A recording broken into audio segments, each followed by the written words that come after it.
we do that as Yep. women. We just play that comparison game all the time. Yep. And it either leads us to covet, which is sin, or to be proud, which is sin.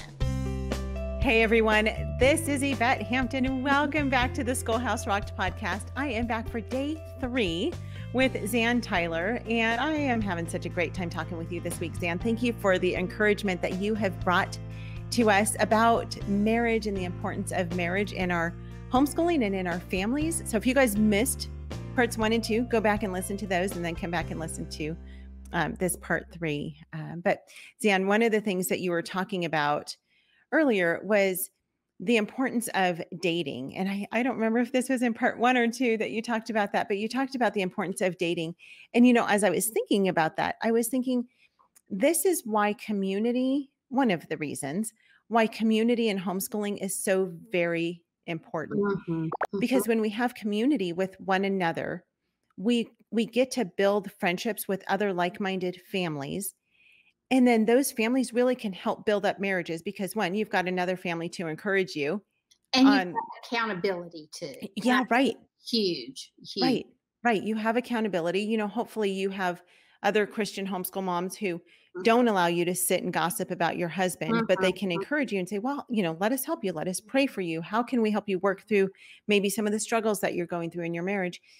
But then they can also be with you, be there for you if, you need to go on a date night with your husband, and you can be there for them so they can go on a date night with their husband. Swap kids for an evening or for a day or whatever that looks like. And I know it takes time to build those relationships with one another, but I know you talk a lot, Zan, about the importance of community in the homeschool world. Right. And I just think that's one of the greatest benefits of it. And what you say is so important, Yvette. And I think one reason when we were talking about this off air, I had a little bit of trouble wrapping my mind around it is because, for the first 4 or 5 years we homeschooled, we had no community. Right. It was growing and you just become this island, not because you want to be. I'm such an extrovert. There's nothing more than I love more than being with people. And, but that is true. It's such a blessing now that there's so many families that homeschool because you can do things as a family. I do think that's really important. Yeah, absolutely. We need to be there for one another.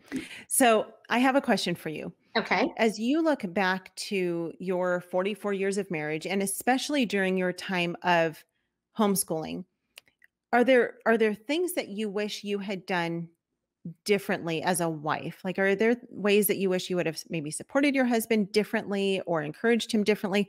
What can you look back and think, I just wish that I could go back and maybe redo this thing?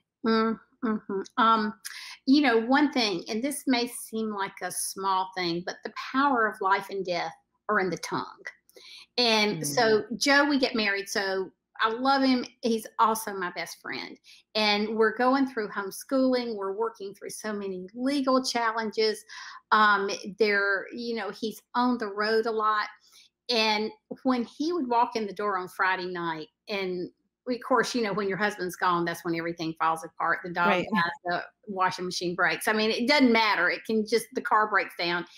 And Joe would come in and I would tell him everything that had gone wrong since he had been gone. My dad just bleh. Yeah, because I knew he was my best friend. I knew he wanted to know those things, And my mother said to me one day, have you ever thought about telling Joe the good things that happened when he was gone before you launched into all the things that went wrong while he was gone?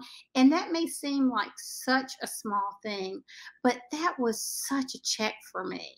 Yeah. Because there's a verse in, is it Exodus or Numbers? I'm sorry, where Moses has sent out the spies and they all come back, and it says that 10 have a negative report. And the scripture actually uses that word. And so the Lord knows, I think the other 2 saw all the same giants that the 10 did, but still had faith. They gave a positive report. Right. So I think there's sometimes we need to give a positive report verbally to our husbands and to the Lord about our marriages, because it's so easy to slide down that slippery slope of complaining. Yeah. And, it's easy complaining and criticizing because you're tired and you want somebody to help you and you feel sorry for yourself, or you And you just maybe haven't talked to any other adults all day yes, long. yes. And so it's just easy to give a negative report. And God says, I hear you grumbling in your tent. He Yep. told the Israelites that. Yep. So even if the only negative report I'm giving is to myself, Yeah. God hears it. I mean, it's like I'm telling God I don't have faith to embrace the situation he's put me in. Yeah. And the one thing about Joe and me is that I'm the one with the type A personality. He's not. And so when you're looking at Christian leadership in the home or decision making, I'm the go getter, and let's do this and let's do that. And so part of marriage is learning how your personalities work within the framework. So Joe's always been great about supporting me and what I do, and he's my biggest fan and my biggest supporter. And so it's important for us to love the part of our husband's personalities that's different than ours. And like you were saying, those expectations you build up in your mind. Yep. Like Mike Ferris would always say in the early days, husbands, you need to take care of the legal issues. Well, I was the one taking care of all the legal issues. And every once in a while I'd think, well, why don't you do this part? Well, the truth is he was out working so he could support my homeschooling habit, Right. and but I think every marriage, the Lord gave me a love for that. He gave me a heart for that. And so there's some things that we automatically think the husband should do or the wife should do. But I think that's a process of working it out in your marriage and not looking at somebody else's marriage and comparing. They have this house. Their husband does this for them. Their kids are perfect. We do that as women. We just play that comparison game all the time. And it either leads us to covet, which is sin, or to be proud, which is sin. So we need to celebrate our marriages. We need to celebrate our husbands. We need to give those positive reports with our words to the Lord and to our children and to our spouses. And so I don't know, but that's something on the Strength Finders. One of my top strengths is positivity, and I'm positive toward everybody in the world but myself. And so, and so then those negative thoughts I would have about this is never going to work, or I'm so scared, or I'm fearful, or I'm tired, or I'm ruining my kids, then that would spill over into my relationship with Joe. Not that he wasn't willing to hear that, but it would affect my whole attitude, So I guess, I work now more on giving a positive report, even when I can't see the end of a matter. Yeah. Well, that is some fantastic advice. One of the things that I appreciate most about my husband, and he's so good, and I try to do this with him, but he's way better at doing this than I am, is throughout the day, if we're not together, he will text me and just say, hey, how's your day going? And I love you. I appreciate you. You're a great mom, things like that. And we need to be doing that with our husbands as well. You talked about praying for our husbands and the importance of doing that. But I think throughout the day, as our husbands are at work, texting, even if they're just in the next room, texting them or writing them notes and putting it under their pillow or in their lunchbox or something like that. And just letting them know how much we appreciate them, how grateful we are for them. And, if we have a husband who's maybe bitter or angry, try doing that for a while and see how things change. Let him know how much. Don't complain about the things that he's not doing, but praise him for the things that he is doing and let him know it. I think that's so powerful. Let's take a quick break. We're going to come back. And when we come back, I want to change topics for the last part of this episode. I want to talk about state organizations because you've been a big part of that. So we're going to come back and talk about that. We'll be back in just a few minutes.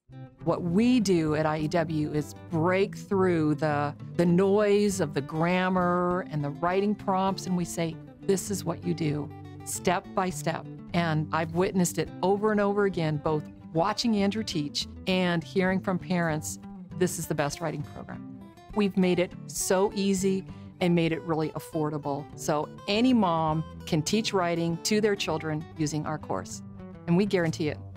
To try 3 weeks of free lessons, visit IEW.com.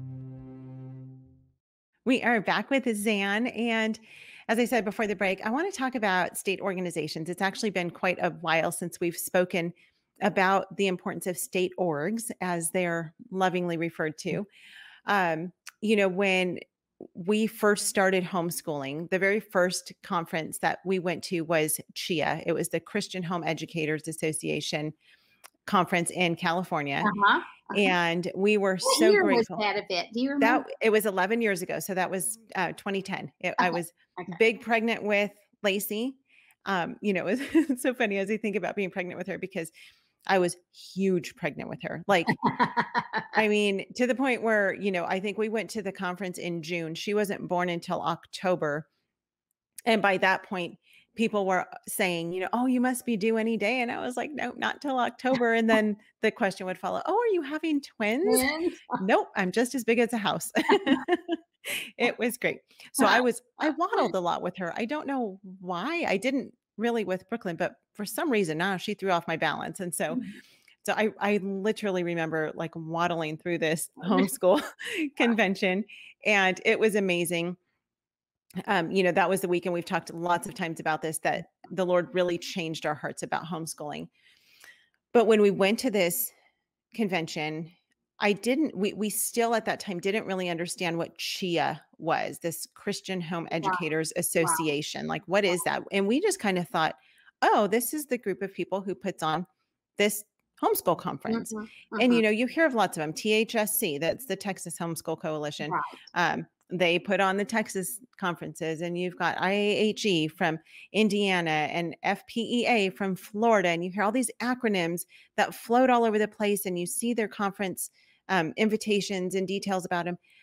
But I think a lot of people still today have no idea what a homeschool organization is, why they matter, and why it's important for people to be involved in their homeschool organization. We're in Oklahoma now, so our homeschool organization is Homeschool Oklahoma. So Zan, you have been part of this world of state orgs for a really long time. I would really love for you to talk to our audience about state orgs.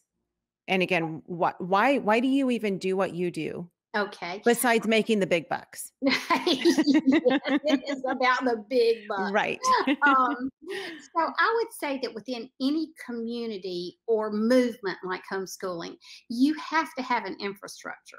And our infrastructure is not brick and mortar. I mean, we were way ahead of our time. Our infrastructure or the organizations. And then as we grew as a movement, then we added curriculum suppliers and vendors and, internet classes and all those other support mechanisms that were part of the infrastructure. But homeschooling state organizations were probably the first part of building the homeschool infrastructure. And they've really stood the test of time. I would say the most important function of most state organizations is just protecting our homeschool freedoms and liberties. And let me just say to all of you out there, if you want your freedom to go away, ignore it, pretend like it's going to be there forever, and like you don't have to do anything. So get involved in your state homeschooling organization and just ask, what's going on legislatively this year? Is there a day at the Capitol? How can we support you? What do I need to know about homeschool freedom in our state? Call your state organization or Facebook them or however you contact them. They'll love to answer those questions for you. But there needs to be an organization that is watching the legislature and knows what's coming down the pike and knows when there's a law that comes out of the blue that could... For your state specifically. Yes. Now, state organizations, every state law, I mean, there are different types of categories of state laws. They treat homeschoolers as private schools or as separate entities, or you've got to go through an umbrella school, or, there are all types of state laws. But every law has its own every state has its own compulsory attendance law. And every state, as far as I'm aware, has a state organization that has probably been a part of that law or the lawsuits that set the precedents for homeschooling in the state or something.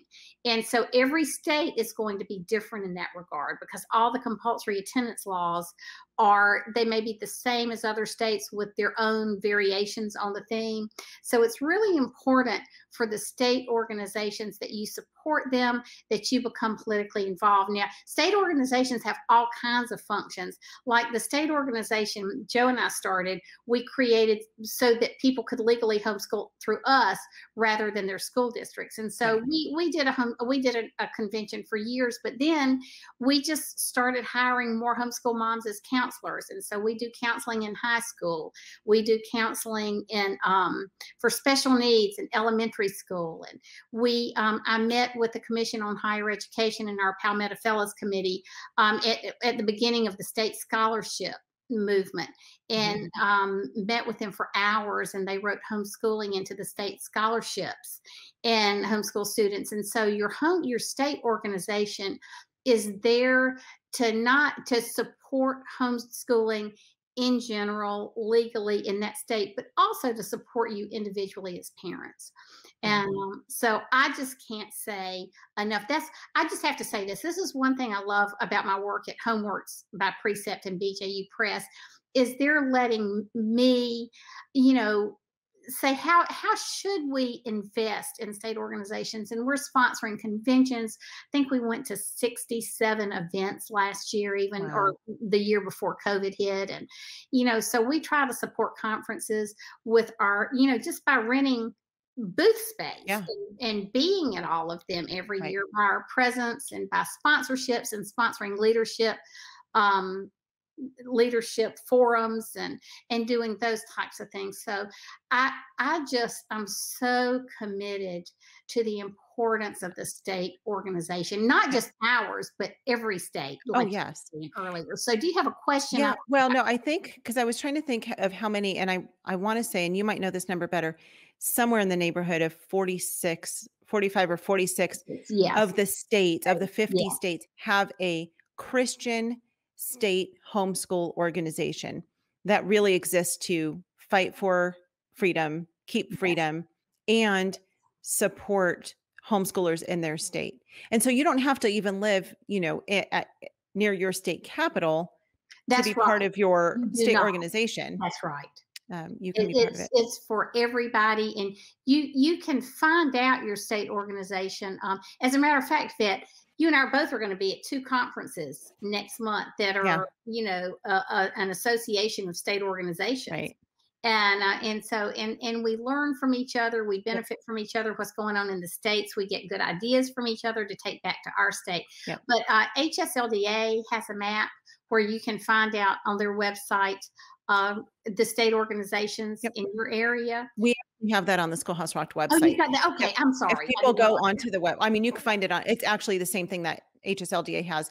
But if you go to the Schoolhouse Rocked website, you'll see right on the front it says homeschooling in your state, and you just click on that drop down, and you can find your own state organization, whether it's Homeschool Oklahoma or SCAES is what you're part of in South Carolina, THSC, any of those organizations, you can find them through the homeschooling in your state. And you guys get involved. If we can't complain about, like Zan said, we can't complain about losing our freedom if we don't pay attention to the fact that we have our freedom that can be lost. And we have seen over the past 18 months that our freedom can be lost overnight. It's absolutely shocking how quickly things happen. People think now, because, homeschooling has grown so much since COVID. It used to be like, 3.5%. Now it's 11.5%. And there might be 8 million kids next year from some estimates that were safe because of the numbers. Let me just tell you, that's wrong. Right. We always need to be aware of protecting our freedom, but the more homeschoolers there are, it's like the bigger the target becomes. Right. I don't say that to promote fear, but promote care. Right. So you need to get to know your state legislators and senators and reps. You need to get to know your congressman. You need to get to know these people so that they can put a personal face on homeschooling. Yeah. I can't tell you how many legislative hearings I've sat through and heard a legislator say, a straight state rep say, or state senator say, oh, I thought homeschoolers were crazy, but then this one family invited me out or came to see me, and I love their kids. This is working. They're not nuts. Their kids are well behaved. They're bright. They're doing well. And so the more our state, and you can do that through the auspices of your state organization too. Right. But we don't need to be scared of those things. We need to learn how to do them, get outside of our comfort zone. Right. Yeah. One of my favorite things about state organizations, I went last year to the Alliance Conference, which is where all the state organization leaders come together. And you might think it would be a group of, senators and legislators and people, in government. No, it is literally a group of parents. It is moms and dads who, as Heidi St. John says all the time, who got off the bench or are getting off the bench and doing something to keep the freedoms that they enjoy. So the majority of these people are either currently homeschooling their kids, or they are veteran homeschoolers who have graduated their kids. And it's this amazing group of people who work from, all across the nation together to bring encouragement to each other so that they can bring encouragement and freedom and resources to us, the homeschooling families. So you guys definitely go to schoolhouserock.com, click on the homeschooling in your state drop down, find out who your state organization is, email them. There's going to be a link in there somewhere on how to contact these people. Send them an email. If nothing else, send them an email and encourage them and just say, thank you for what you're doing. Thank you for my freedoms. But even better than that, ask them, how can I pray for you? And how can I get involved? Absolutely. What can you do to help? And, let me just say one thing. I know we need to wrap up about attending your state conferences. Yep. A good friend of mine, Copper Webb, said in an article I just wrote, I was interviewing her, and she said, we need to view these conferences as our teacher training, our professional training, just like teachers in any other school setting will get. You're with your colleagues, you're learning from maybe experts or veteran homeschool moms or whatever. And I just thought that is a really good take on state conferences. We go for inspiration, and we also go to learn how to be better homeschoolers. Yeah, how absolutely. to improve our skills, our teaching skills, and our mothering skills, and all the parts of homeschooling there are. Amen. Such great encouragement. Thank you so much, Zan, for being with me this week. You are a delight, and I cannot wait to see you. We'll get to see each other in just a few weeks. But thanks so great for all that you do. Well, thank you for all you do, and thanks for having me. Yeah, absolutely. And thank you for being part of Schoolhouse Rocked. Even though you did not have plans to be in a movie, you are now movie star Zan Tyler. You guys will love Zan's part of the movie if you haven't yet seen it. So thank you guys for joining us this week. We are so encouraged by you. Thank you for the comments that we continue to get, the emails that we get from you guys. Man, I just love it. I had one mom who emailed me this week, and we've gone back and forth several times. And, we'll ask each other, how can I pray for you? And she'll ask me, how can I pray for you? And so she sent me an email this week and just said, here's how you can pray for our family right now. And I love that. I love getting to build those relationships with you, our listeners. So please send us emails. Let us know how we can encourage you, what we can do to bring you the resources that you're looking for. I know a lot of you are new to homeschooling this year, and you're trying to figure it out. We are here to help you do that. So if you have questions, send them to podcast@schoolhouserocked.com, and those will come to my husband and I, and we will do our best to answer those as quickly as possible. Have a great rest of your week, and we will see you back here on Monday with another fantastic guest. Have a great day. Bye.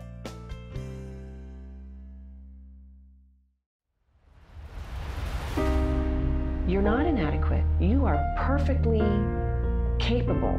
I mean, what is it about a parent that when their child turns 5, all of a sudden the parent's no longer a viable option? Like, oh, you're done. Now it's the school's turn. I think the quality of education has steadily deteriorated in America. There is an agenda to steal our children. You feel inadequate because you've been taught by our school system that you're inadequate. We had no frame of reference for homeschooling other than it just seemed like torture. Like, why would a sane woman choose to be locked up with her kids for 18 years in a row when a school bus would come and take them away and give you like a 9-hour break every day?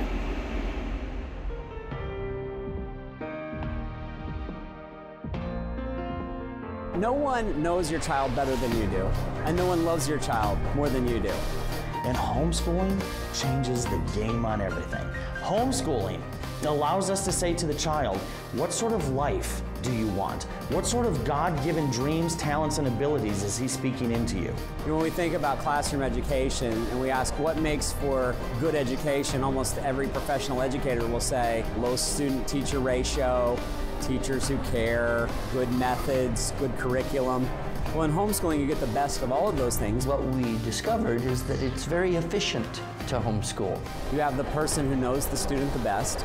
You have the ability to customize the curriculum around the student. You have a great student-teacher ratio. And I realized I am accomplishing with Sierra in 25 minutes to an hour every day what is taking the school system 8 hours a day, 5 days a week to accomplish with my older daughter. I loved watching the light bulb come on and watching her want to sit down and read with me. And I loved spending time with her. There are just so many benefits, including being able to have a relationship with your own children. Continue doing what you're doing. Don't give up, because I do believe that homeschool moms are America's greatest heroes.